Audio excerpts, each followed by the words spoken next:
So I went over my losers. Winners, the 2018 QB class is about to get paid. There are some, and I've been watching this Baker Mayfield situation. Anybody that's listened to the show knows that I'm high on the Browns this year. And I said something to Drew a couple weeks ago. I said, "You think the Baker's going to get extended before this season?" You know, Oh yeah. they picked up his 5th-year option, and they could franchise him. And I thought at the time you told me there was no way that the team would do that because they didn't have any reason to. There was no reason. That is not what I said. I said Okay. the Browns are the kind of organization that will show their ass and fuck this up and give him like a 5-year, like $140 deal. That sounds more familiar.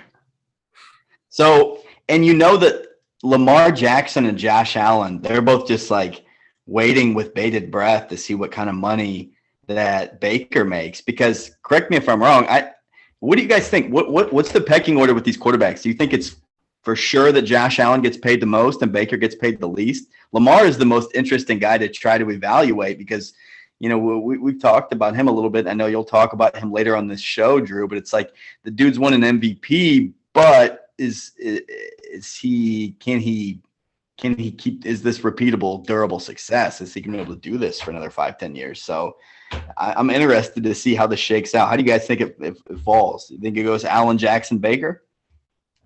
Hayden? I like that order. I think that's the correct order. I don't see how Jackson can really stay healthy if he continues to play how he's playing. So I think, like you said, Allen, Jackson, Baker, that's the top 3 out of those guys. That's the order. Simple as that. Yeah, I think you're probably right. Allen is 100% going to be the highest paid.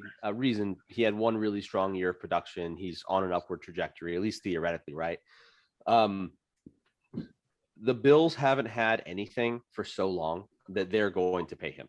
Like they are going to give him a key to the city. They're going to name a buffalo wing sauce after him. They might even name the field after him. It's just, they're going to keep him as long as he produces.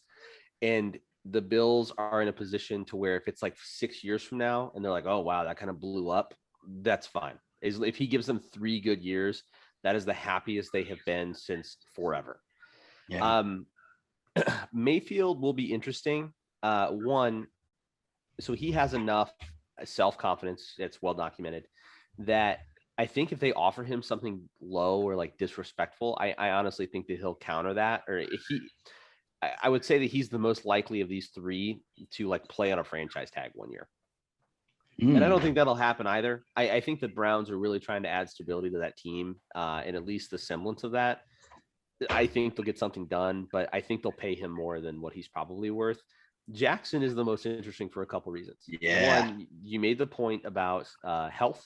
Can he stay healthy given the style he plays? We've seen, some of the frustrations in the playoffs, but the Ravens are the smartest organization out of these 3 teams we spoke about. If there is a team that isn't going to paint themselves into a corner and have a bad situation, it's probably them.